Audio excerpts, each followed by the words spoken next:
iPads are now shipping faster, 60 terabyte hard drives on the way. Beat buys MOG, 4G at its worst, and an iOS tip. It's Wednesday, March 21st, 2012, and this is iWake. I'm Tim Chaten, and this is what's going on in the Apple world today. Good morning and welcome to another edition of iWake. To kick off today's show is some general Apple news. To begin, I just want to point out that the new iPad is shipping in 1 to 2 weeks instead of 2 to 3 weeks. You can still walk in and pick one up at your local Apple store, but if you don't have that luxury, the online store is your best option. So there you go. Next up in other iPad news is the heat issue. It appears the press are complaining about the new iPad getting warm to the touch. It isn't clear yet if customers are complaining or if this is just an intended complaint initiated by the press and not actual users. The press loves to, do this with location gate, things like that. They love to make stories out of nothing. Apple's responded to the complaints to Jim Dalrymple at The Loop. According to Apple's PR, the new iPad delivers a stunning Retina display, A5X chip, support for 4G LTE, plus 10 hours of battery life, all while operating within our thermal specifications. If customers have any concerns, they should contact Apple Care. So there you go. Stop your complaining, press. I personally don't have the new iPad quite yet, but I'm imagining that this is not an issue, and more of a press issue that they like to blow out of proportion. So hopefully they stop doing this. Last up in general Apple news is an update on the Apple factories. The updates show improvement. According to Apple, weekly data in January showed that the company's suppliers had an 84% compliance rate with the 60-hour maximum work week specified in Apple's supplier code of conduct.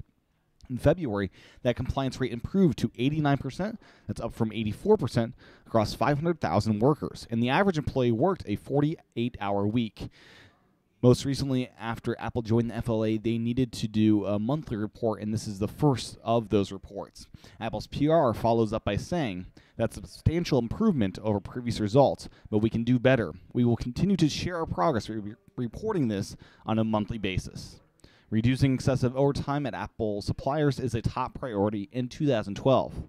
So there you go, some nice improvements. Next up today is some hard drive related news. And this is kind of unusual for me to cover this, but there's a lot of it, so let's just get to it. First up is the availability of Thunderbolt MyBooks from Western Digital. Pricing for the new Thunderbolt enclosures have been set around $600 for 4 terabytes and $700 for 6 terabytes and are available online. You may find deals on Amazon in the future, but right now, those are the prices. To compare that, the Thunderbolt version seems to carry a $200 price tag premium over the MyBook Studio Edition 2, which has a similar setup, but with slower connectors. The new drives that are Thunderbolt are chainable, that is daisy chainable, and ultra fast. And as many of you know, Thunderbolt is an amazing technology that currently has a price premium, but for those that have used it, they've discovered it is well worth that price premium. The other big announcement today from Western Digital is the company now offers a portable 2 terabyte drive. The new MyBook Passport will set you back $250 and offers an incredible amount of storage in a small portable form factor. Both the Thunderbolt and the Passport are available from Western Digital's online store and should make their way to resellers in the next few weeks. Last up, and the final bit of hard drive news today is perhaps the most exciting one. Seagate announced it achieved a way to, within the next decade, in the next 10 years, to create a 60 terabyte hard drive. The company has achieved a density of 1 terabit per square inch on a disk platter. So by 2022, we may all be rocking a 60 terabyte hard drive. I can't wait. Look at all that data we'll be able to store. So let's move out of there and onto some competitor news. To begin is a study on how ads impact battery life for Android apps. Jacob Aron of New Scientist reports that up to 75% of the energy used by free versions of Android apps is spent serving up ads or tracking and uploading user data. Running just one app could drain your battery in around 90 minutes. Aviv Pakhak, a computer scientist at Purdue University, Indiana, and colleagues made the discovery after developing software to analyze the app's energy usage. When they looked at popular apps such as Angry Birds, Free Chess, and New York Times, they found that only 10 to 30% of the energy was spent powering the app's core function. For example here, in Angry Birds, only 20% is used to display and run the game, while 45% is spent finding and uploading the user's location with GPS, then downloading location-appropriate ads over a 3G connection. I discovered this study on John Gruber's Daring Fireball site. He made the awesome point that iOS probably has the same problem. So whether you're on Android or iOS, it is generally better of an idea to pay for the stupid app. Spend the $2 and make that happen. Don't waste your battery on ads. In other competitor news is Beats Audio. They're in talks with Mog to buy them. Mog is a music streaming service such as Spotify or Pandora. It's a pretty nice service, and its acquisition would be an interesting one. What happens when a headphone company partners up and buys a music subscription service? Does this service get bundled for free with every pair of headphones sold? Or will the headphones get some sort of internet access that can stream Mog straight to them?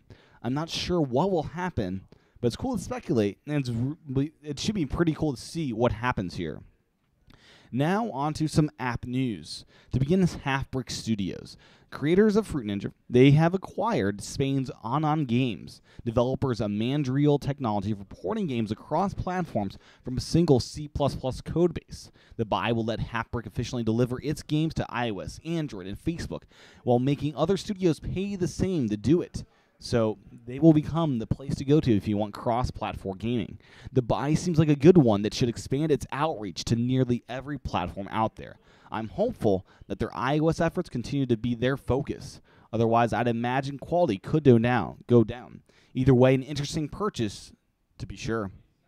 The other mobile app story of the day, or just app story of the day, is Twitter. They've introduced promoted tweets to their mobile apps. So if you use the official Twitter app for iOS, then you'll start to see these advertised-based tweets.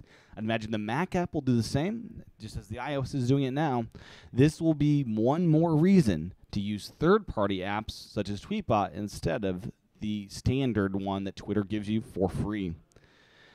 Closing out today's show are two odd and end stories. The first is a prime example of why 4G naming is simply flawed. I saw a tweet by Call Me Codename on Twitter where he tweeted a screenshot of AT&T's 4G, which we now have displayed on our iPhones after 5.1 update. And he shows speeds of 0.51 megabits down and 1.31 megabits up. AT&T notes that Edge provides average data speed between 75 and 135 kilobits. In my calculations, AT&T's so-called 4G is only a little bit faster than the original 2G iPhone, the Edge iPhone from 2007, at least in the download portion.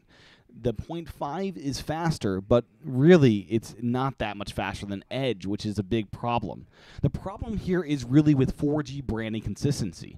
There is AT&T 4G HSPA Plus that goes as fast as, say, 10 megabits down in Indiana. I have seen this on my forest in Indiana, but the problem is that's not universal. You don't have a consistent experience. The solution here would be for 4G or 3G indicators to change depending on your actual data speeds. If AT&T could figure out how to do this, it'd be pretty awesome. If I'm in a fast area, then brand it 4G. If I'm in a overly populated area, brand it 3G. If I'm going to have a slow experience, brand it 3G. If it's going to be fast, brand it 4G. That is the solution.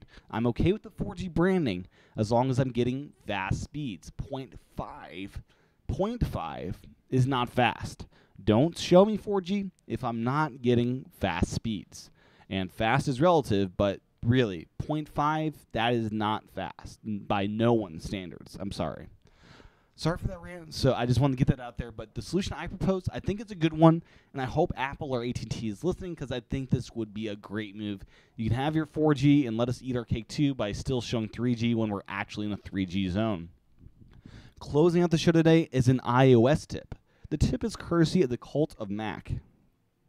The tip is simple. If you're updating a bunch of apps and need one updated right away, simply double tap on the icon and it will be moved to the top of the download queue. This is especially handy when your Twitter app is at the back of the queue and you need to get back to using your timeline in Twitter. This happened to me yesterday, and this tip will help me get back to using my favorite apps right away. So there you go. If you need to update an app right away, simply double tap that app that is on the waiting screen for download. Well, that's what's going on in the Apple world today. If you like this show, and I hope you do, head on over to iTunes and leave a review. We are on iTunes if you're watching this on YouTube, and I'd love if you could leave a review there and rate it and all that good stuff. Also, head over to iWakePodcast.com/again. That's where you can sign up for my Saturday show. It's an audio show. It's called iWake Again because you get to wake up to iWake yet again. Every Saturday, I put out a new discussion or interview discussing the latest in Apple news. It's a longer form show, 30, 40, even an hour in content length, so a little bit better value there for your hit. And what this show does is it funds iWake as the daily podcast, and it also just gives you more content every single week. So subscribe over at iWakePodcast.com/again. Also, if you're on YouTube, please subscribe and keep watching me there. Join me tomorrow for another edition of iWake. Aloha.